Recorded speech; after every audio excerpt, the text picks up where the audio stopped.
Hello ನಮಸ್ಕಾರ. ವೀಕೆಂಡ್ಗೆ ಒಂದು ತುಂಬಾ ಸಿಂಪಲ್ ಆಗಿ ಮಂಗಳೂರು ಸ್ಟೈಲಲ್ಲಿ ಕೋಳಿ ಸಾರು ಅಂದರೆ ಚಿಕನ್ ಸಾರನ್ನು ಮಾಡೋಣ ಅಂತ ಹೊರಟಿದ್ದೇನೆ. ರೊಟ್ಟಿಗೆ ಸೂಪರ್ವಾಗಿರುತ್ತೆ. ಮಂಗಳೂರು ಕೋರಿ ರೊಟ್ಟಿ ಅಂತಾರಲ್ಲ, ಆ ರೊಟ್ಟಿಗೆ ಸೂಪರ್ವಾಗಿರುತ್ತೆ ಈ ರೆಸಿಪಿ.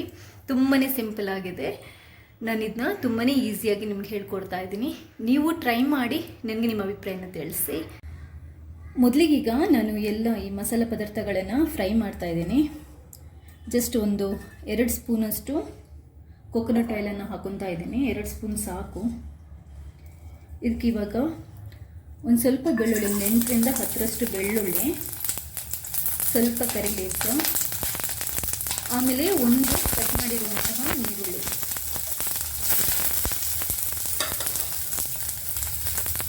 ಇದಿಷ್ಟನ್ನು ಹಾಕ್ಕೊಂಡು ಚೆನ್ನಾಗಿ ಫ್ರೈ ಮಾಡ್ಕೊಳ್ಳಿ.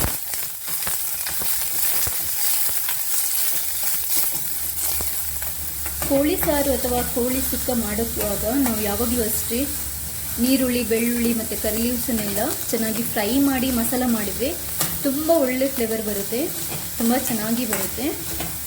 ಜಾಸ್ತಿ ಅಂತಂದರೆ ಡೀಪ್ ಫ್ರೈ ಏನೂ ಆಗೋದು ಬೇಡ, ಮೀಡಿಯಮ್ ಫ್ರೈ ಆದರೆ ಸಾಕು. ಅದಾದ ನಂತರ ನಾವು ಈ ಮಸಾಲ ಪದಾರ್ಥಗಳನ್ನೆಲ್ಲ ಹಾಕ್ಕೋಬೇಕು. ಕೊತ್ತಂಬರಿ, ಜೀರಿಗೆ ಎಲ್ಲ. ಶುಂಠಿನೂ ಬೇಕಾದರೆ ಹಾಕೋಬೋದು. ನಾನು ಶುಂಠಿ ಹಾಕ್ತಾ ಇಲ್ಲ. ಗರಂ ಮಸಾಲೆ ಇಂಗ್ರೀಡಿಯೆಂಟ್ಸ್ ಬೇಕಾದರೂ ಹಾಕೋಬೋದು. ನಾನು ಗರಂ ಮಸಾಲೆ ಇಂಗ್ರೀಡಿಯೆಂಟ್ಸ್ ಹಾಕ್ತಾ ಇಲ್ಲ. ಜಸ್ಟ್ ಸಿಂಪಲಾಗಿ ಮಾಡ್ತಾಯಿದ್ದೀನಿ. ತುಂಬಾ ಸಿಂಪಲಾಗಿ ಮಾಡ್ತಾಯಿದ್ದೀನಿ ಈ ರೆಸಿಪಿನ. ನೋಡಿ, ಇದು ಜಸ್ಟ್ ಕಲರ್ ಚೇಂಜ್ ಆಗಿದೆ, ಸ್ವಲ್ಪ ಕಲರ್ ಚೇಂಜ್ ಆಗಿದೆ ನೋಡಿ. ಇಷ್ಟ ಆದರೆ ಸಾಕು. ಇವಾಗ ಇದಕ್ಕೆ ಕೊತ್ತಂಬರಿ, ಜೀರಿಗೆ ಎಲ್ಲ ಹಾಕೊಳ್ಳೋಣ. ಒಂದು 2 ಸ್ಪೂನಷ್ಟು ಕೊತ್ತಂಬರಿ ಬೀಜ ಹಾಕೊಳ್ಳಿ, 1 ಸ್ಪೂನಷ್ಟು ಜೀರಿಗೆ, ಒಂದು 5 ನಾನು ಕಾಳುಮೆಣಸು ಹಾಕೊತಾ ಇದ್ದೀನಿ, ಅರ್ಧ ಸ್ಪೂನಷ್ಟು ಮೆಂತೆ ಹಾಕೊತಾ ಇದ್ದೀನಿ. ಮಸಾಲೆ ಪದಾರ್ಥ ನಾನು ಇಷ್ಟೇ ಹಾಕೋದು, ಬೇರೆ ಏನು ಇದಕ್ಕೆ ಸೇರಿಸಲ್ಲ. ಇದನ್ನ ಲೈಟಾಗಿ ಫ್ರೈ ಮಾಡ್ಕೊಳ್ಳಿ. ಲೈಟಾಗಿ ಫ್ರೈ ಆದ ನಂತರ ಇವಾಗ ಇದಕ್ಕೆ ಮೆಣಸನ್ನು ಹಾಕೊತಾ ಇದ್ದೀನಿ. ಒಂದು 10-12 ಮೆಣಸು ಹಾಕ್ತಾ ಇದ್ದೀನಿ. 1-2 ಖಾರ ಮೆಣಸು. 1 kg ಚಿಕನ್ಗೆ ಮಾಡ್ತಾ ಇದ್ದೀನಿ ನಾನು ಸಾರು. 10-12 ಮೆಣಸು ಸಾಕು. ಖಾರ ಕಮ್ಮಿ ಬೇಕು ಅಂತಂದರೆ 1-2 ಮೆಣಸು ತೆಗೀರಿ. ಖಾರ ಸ್ವಲ್ಪ ಜಾಸ್ತಿ ಬೇಕು ಅಂತಂದರೆ ಇನ್ನೂ ಒಂದು ಸ್ವಲ್ಪ ನೀವು ಮೆಣಸನ್ನು ಹಾಕೋಬಹುದು. ಇನ್ನೊಂದು ಸ್ವಲ್ಪ ಲೈಟಾಗಿ ಫ್ರೈ ಮಾಡ್ಕೋಬೇಕು. ಇವಾಗ ಇದಕ್ಕೊಂದು ಸ್ವಲ್ಪ ಅರಿಶಿನ ಹಾಕೊಳ್ಳೋಣ. ಅರ್ಧ ಸ್ಪೂನಷ್ಟು ಅರಿಶಿನ ಹಾಕೊತಾ ಇದ್ದೀನಿ.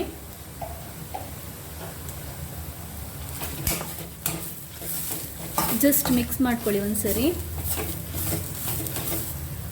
ಮಸಾಲೆದು ರೆಡಿ ಆಗಿದೆ. ಇವಾಗ ಇದಕ್ಕೊಂದು ಸ್ವಲ್ಪ ಒಂದು ಚಿಕ್ಕ ಲಿಂಬೆ ಗಾತ್ರದಷ್ಟು ಹುಣಸೆಹಣ್ಣು ಹಾಕಿಬಿಟ್ಟು ನಾವು ಗ್ರೈಂಡ್ ಮಾಡ್ಕೋಬೇಕು. ಹುಣಸೆ ಹಣ್ಣನ್ನು ಹಾಕೊಂಡ ನಂತರ ಸ್ವಲ್ಪ ಇದನ್ನ ತಣ್ಣಗಾಗಲಿಕ್ಕೆ ಬಿಡೋಣ. ಇದು ತಣ್ಣಗಾದ ನಂತರ ಈ ಮಸಾಲೆ ಪದಾರ್ಥಗಳನ್ನೆಲ್ಲ ನಾವು ಗ್ರೈಂಡ್ ಮಾಡ್ಕೋಬೇಕು, ನೀಟಾಗಿ ಪೇಸ್ಟ್ ಮಾಡ್ಕೋಬೇಕು. ಇವಾಗ ನಾನು ಕಾಯಿ ತುರಿ, ಇದು ಕೋಳಿ ಸಾರು ಮಾಡ್ತಾ ಇರೋದ್ರಿಂದ ಕಾಯಿ ತುರಿ ಸ್ವಲ್ಪ ಜಾಸ್ತಿ ಹಾಕೊತಾ ಇದ್ದೀನಿ. ಒಂದು 2 ಕಪ್ಪಷ್ಟು ಕಾಯಿ ತುರಿನ ಹಾಕೊತಾ ಇದ್ದೀನಿ. ಕಾಯಿ ತುರಿಯನ್ನು ಕೂಡ ನಾವು ಒಂದು ಸ್ವಲ್ಪ ಲೈಟಾಗಿ ಫ್ರೈ ಮಾಡ್ಕೋಬೇಕು, ಯಾಕಂತಂದರೆ ಚೆನ್ನಾಗಿ ಬರುತ್ತೆ. ಕಾಯಿ ತುರಿ ಯಾವಾಗಲೂ ಹಸಿ ಹಾಕಬಾರ್ದು. ನಾನು ಮಸಾಲೆ ಹುರಿದ ಬಾಣಲೆಯಲ್ಲಿ ಈಗ ಸ್ವಲ್ಪ ಕಾಯಿ ತುರಿನ ಹುರ್ಕೊತಾ ಇದ್ದೀನಿ. ಲೈಟಾಗಿ ಹುರ್ಕೊಳ್ಳೋಣ ಇದನ್ನು. ನೋಡಿ, ಇಷ್ಟು ಸಾಕು. ಜಾಸ್ತಿ ಅಂದರೆ ಡೀಪ್ ಫ್ರೈ ಮಾಡ್ಕೊಳ್ಳೋದು ಬೇಡ, ಇಷ್ಟು ಸಾಕು. ಇಲ್ಲಿ ನೋಡಿ, ಇದು ತಣ್ಣಗಾಗಿದೆ. ಫಸ್ಟ್ ನಾನು ಒಂದು ಅರ್ಧ ಲೋಟದಷ್ಟು ನೀರು ಹಾಕೊತಾ ಇದ್ದೀನಿ. ಅರ್ಧ ಲೋಟ ನೀರು ಸಾಕು. ಫಸ್ಟ್ ಇದನ್ನ ಪುಡಿ ಮಾಡಿಕೊಂಡು ಕೊನೆಗೆ ನಾವು ಜಾಸ್ತಿ ನೀರು ಹಾಕಿ ತುಂಬ ಸಾಫ್ಟ್ ಪೇಸ್ಟ್ ಮಾಡ್ಕೋಬಹುದು. ಫಸ್ಟ್ ಈ ಮಸಾಲೆ ಪದಾರ್ಥಗಳನ್ನು ಪುಡಿ ಮಾಡ್ಕೊಳ್ಳೋಣ. ಮಸಾಲ ಪದಾರ್ಥ ಎಲ್ಲ ಪುಡಿಯಾಗಿದೆ ನೋಡಿ. ಇವಾಗ ಇದಕ್ಕೊಂದು ಸ್ವಲ್ಪ ಜಾಸ್ತಿ, 1 ಲೋಟದಷ್ಟು ನೀರು ಹಾಕಿ ಮತ್ತೆ ಇದನ್ನ ಸಾಫ್ಟ್ ಪೇಸ್ಟ್ ಥರ ಗ್ರೈಂಡ್ ಮಾಡ್ತೇನೆ. ನೋಡಿ, ಇದು ಸಾಫ್ಟಾಗಿ ಪೇಸ್ಟ್ ಆಗಿದೆ. ನಾನು ಮಿರ್ಚಿ ಪೇಸ್ಟನ್ನು ಸಪ್ರೇಟಾಗಿ ಗ್ರೈಂಡ್ ಮಾಡ್ತೀನಿ. ಇವಾಗ ಇದಾದ ನಂತರ ಕೋಕೋನಟನ್ನು ಸಪ್ರೇಟಾಗಿ ಗ್ರೈಂಡ್ ಮಾಡ್ತೀನಿ. ಇದು ಹುರಿದಿಟ್ಟಿರುವಂತಹ ಕಾಯಿ ತುರಿ, ಇದನ್ನ ಈಗ ಸ್ವಲ್ಪ ಗ್ರೈಂಡ್ ಮಾಡ್ಕೊಳ್ಳೋಣ. ನೋಡಿ ಇದು ಈ ಥರ ಸಾಫ್ಟ್ ಆಗಬೇಕು, ತುಂಬ ಪುಡಿ ಆಗೋದು ಬೇಡ, ತುಂಬ ಅಂದರೆ ಇಷ್ಟು ಸಾಕು, ಚೆನ್ನಾಗಿ ಬರುತ್ತೆ ಮಸಾಲ. ಸರಿ, ಈಗ ನಾವು ಚಿಕನ್ ಸಾರು ಮಾಡೋಣ. ಒಂದು 4 ಸ್ಪೂನಷ್ಟು ಕೊಕೊನಟ್ ಆಯಿಲನ್ನು ಹಾಕ್ಕೊಳ್ಳಿ. ಅದಕ್ಕಾದ ನಂತರ ಈಗ ಒಂದು 1.5 ಈರುಳ್ಳಿನ ಕಟ್ ಮಾಡ್ಕೊಂಡು ಹಾಕೊತಾ ಇದ್ದೇನೆ. ಒಂದು ಸ್ವಲ್ಪ ಬೆಳ್ಳುಳ್ಳಿ, ಸ್ವಲ್ಪ ಕರಿ ಲೀವ್ಸ್, ಇದೆಲ್ಲ ಹಾಕ್ಕೊಂಡು ನೀಟಾಗಿ ಇದನ್ನ ಫ್ರೈ ಮಾಡ್ಕೊಳ್ಳೋಣ. ಬೇಕಾದರೆ ನಾವು ಗರಂ ಮಸಾಲೆ ಇಂಗ್ರೀಡಿಯೆಂಟ್ಸ್ ಕೂಡ ಹಾಕೋಬಹುದು, ಚಕ್ಕೆ ಮತ್ತು ಪಲಾವ್ ಎಲೆ. ನಾನು ಹಾಕ್ತಾ ಇಲ್ಲ, ಇಷ್ಟೇ ಹಾಕೋದು ನಾನು. ಇದಾದ ನಂತರ ಚಿಕನನ್ನು ಬೇಯಿಸ್ಬಿಟ್ಟು ನಾವು ಮಸಾಲನ್ನ ಹಾಕಿದರೆ ಸೂಪರ್ ಆಗಿರುವಂತಹ ಚಿಕನ್ ಸಾರು ರೆಡಿ ಆಗುತ್ತೆ. ಇದನ್ನು ಸ್ವಲ್ಪ ಫ್ರೈ ಮಾಡ್ಕೊಳ್ಳೋಣ. ತುಂಬ ಡೀಪ್ ಫ್ರೈ ಆಗೋದು ಏನು ಬೇಡ, ಮೀಡಿಯಮ್ ಆಗಿ ಕಲರ್ ಚೇಂಜ್ ಆದರೆ ಸಾಕು. ಇದು ಇವಾಗ ಆಗಿದೆ. ಈಗ ಇದಕ್ಕೆ ನಾನು ಚಿಕನ್ ಹಾಕೊತೀನಿ.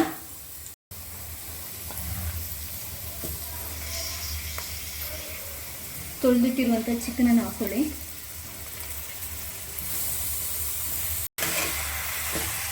ಸ್ವಲ್ಪ ಮಿಕ್ಸ್ ಮಾಡ್ಕೊಳ್ಳಿ.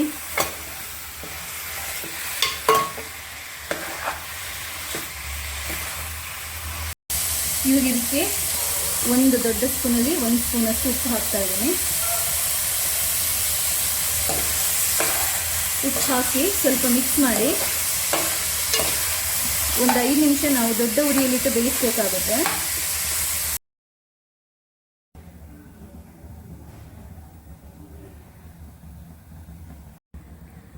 ಈಗ 5 ನಿಮಿಷ ಆಗಿದೆ, ಇದು ಬೆಂದಿದೆ ನೋಡೋಣ.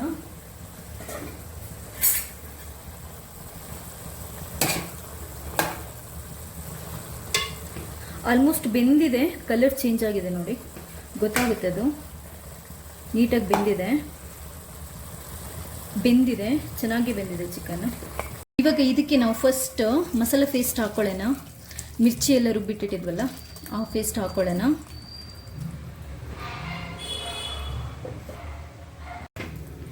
ಮಸಾಲೆ ಪೇಸ್ಟು ಹಾಕ್ಬಿಟ್ಟು ಚೆನ್ನಾಗಿ ಮಿಕ್ಸ್ ಮಾಡ್ಕೊಳ್ಳಿ.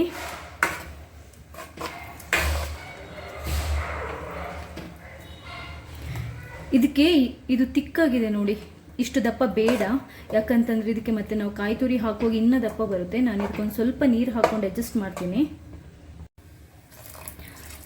ಒಂಚೂರು ನೀರು ಹಾಕೊತಾ ಇದ್ದೀನಿ.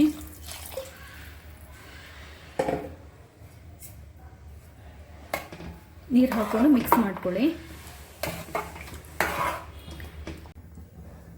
ಈಗ ಬೇಕಾದರೆ ನೀವು ಉಪ್ಪು ನೋಡಿ ಅಡ್ಜಸ್ಟ್ ಮಾಡಿಕೊಂಡು ಇದನ್ನ ಮುಚ್ಚಿಟ್ಟು ಕುದಿಸೋಣ. ಯಾಕಂತಂದರೆ ಅದು ಚೆನ್ನಾಗಿ ಕುದಿಬೇಕು ಮಸಾಲೆ ಜೊತೆ, ಅದಕ್ಕೆ ನಾನು ಮುಚ್ಚಿಟ್ಟು ಜೋರು ಉರಿಯಲ್ಲಿ ಒಂದು 3 ರಿಂದ 4 ನಿಮಿಷ ಕುದಿಸ್ತಾ ಇದ್ದೀನಿ. ನಡು ಚೆನ್ನಾಗಿ ಕುದೀತಾ ಇದೆ ನೋಡಿ. ಚಿಕನ್ದು ಆಯಿಲ್ ಎಲ್ಲ ಚೆನ್ನಾಗಿ ಬಿಟ್ಟಿದೆ ನೋಡಿ, ಚೆನ್ನಾಗಿ ಕುದ್ದಿದೆ. ಇವಾಗ ನಾನು ಇದಕ್ಕೆ ಕಾಯಿ ತುರಿನ ಹಾಕೊತಾ ಇದ್ದೀನಿ.